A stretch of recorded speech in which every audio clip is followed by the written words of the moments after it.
Welcome back. Well, the markets have now moved to the low point of the day. I think I was expecting that to see a second down leg. So maybe, in fact, we drift a little bit lower as well. But as we've been mentioning from the morning itself, 17,750, 17,770. Those are the crucial support levels. For the time being, at least, the Nifty Bank is doing a relative outperformance. But let's move on then. Sobha posted a good set of numbers in the third quarter. The real estate major achieved its highest ever quarterly sales volumes as well as sales. In fact, realizations as well jumped up by close to 22% on a quarter-to-quarter basis. Mr. Jagadish Nangineni joins us on the show. Hi, Mr. Jagadish. Thanks so much for joining in, sir. Give us a couple of details. 1,100 crores odd is what you have achieved in the past quarter. How are things shaping up in quarter 4? And if you could give us a rough guidance for FY24? Morning, Nigel. Yes, you're right. We have been very steady in terms of our sales volume for the past 8 quarters or so. In fact, last quarter, we did slightly better than that, which is about 1.47 million square feet. So and last year, we did about 4.9 million square feet. And this year, we aim to do at least 10% over it. And from a price improvement point of view, we have done about 7,900 rupees per square feet last year. And this year, we might touch about 8,900, about 13% or so increase. So both put together, we should be able to achieve about 24 to 26% increase in the overall sales value. This is mainly driven by a couple of things which are working in our favor. One is our geographical diversification, that we are present in 11 cities. That's a full cricket team that we have. And we've just added our 12th city, Hyderabad, with Sobha waterfront in last month. So that geographical diversification has contributed to good steadiness and improvement. Case in point being this quarter, Q3, Gurgaon has done exceptionally well for us, doing about 500 crores in a quarter, highest ever. And that combined with the fact that we have been steadily launching new projects and bringing in new inventory from our existing projects, both have contributed well. And we seem, I think the steadiness will continue even in the next financial year.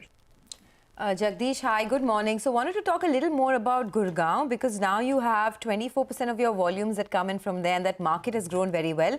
You said 500 crore per quarter is what you did in Gurgaon, and the highest ever. Is that a quarterly run rate that you can maintain? What would your eventual target be, say, 1 year down the line? Also, in terms of new launches and market share, what are you looking at, particularly from Gurgaon? The non-Bangalore locations like Gurgaon, they are typically, we have very few projects, 1 or 2 of them. And hence the expectation to do a similar volume every quarter might be tough.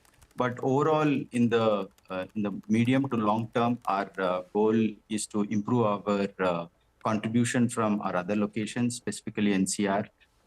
And I think we have decent inventory there. So we should be able to achieve a higher run rate of sales from Gurgaon as well. So what are you looking at? I mean, in terms of an average run rate, what would it be like, X of Bangalore? X of Bangalore, so this financial year, we have done about 30% of the sale X of Bangalore.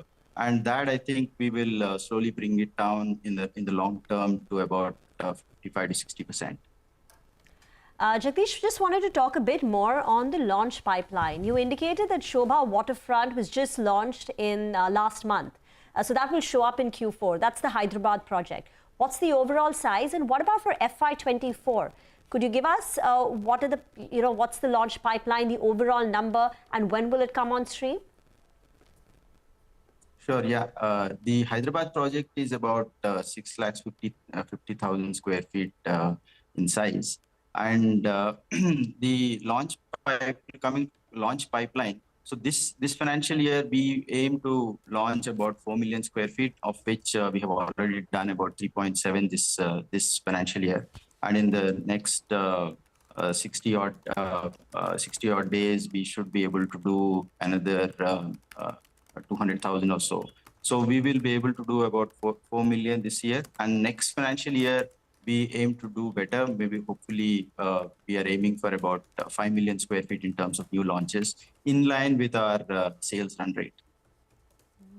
Okay, 5 million. Yeah. So got that. So FY23 launches will be 4 million square feet. FY24 will be 5 million square feet. You've also managed to pare down your debt. Your collections have been very strong. Plus, that's helping you bring down the debt. Can you give us a roadmap for debt reduction from here on? And if you have any capex plans, if you have plans to buy some land for further project development, could you tell us what is the thinking on that? You're absolutely right. Our collections, particularly from real estate, have significantly improved. That's largely due to our steadiness in terms of our sales and our ability to make progress in the projects that we have launched. Last year, we did about 3,200 crores in collections solely from real estate, and this year we would be expected to improve it by about 1,000 crores. That's almost about 30% increase. That's really helped us, like you have observed, in reducing our debt. We have, in the last 9 quarters, we have reduced our debt by about 1,280 crores. And going forward, also, cash flow management is a focus area for us.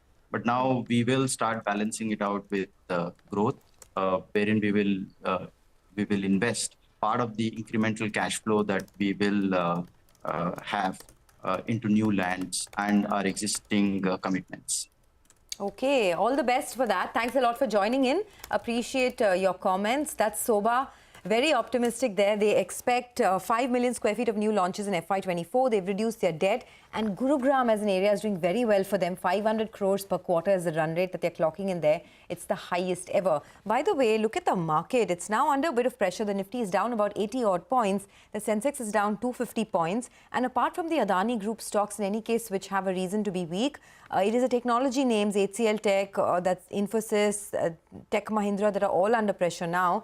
So that's one pocket that's sort of moved to the back foot right now. For HCL Tech, in the MSCI indices, there is a weightage reduction. And that came in as a bit of a negative surprise. And there will be outflow. So analysts estimate the outflow could be to the tune of $110 million. So it was just that bit of a negative surprise. And plus, of course, NASDAQ was down 1%. So there is a rub-off impact across the rest of the IT pack. Absolutely. Let's do one thing. Let's also move on and talk about the consumption space, because there's a slowdown as well. Sapphire Foods posted a sluggish Q3 earnings. Revenues have seen a 17% rise, but the QSR chain operators' margins have contracted on a year-on-year basis. Sanjay Purohit, who's the whole-time director and group CEO of Sapphire Foods, joins us on the show now. Sanjay, good morning and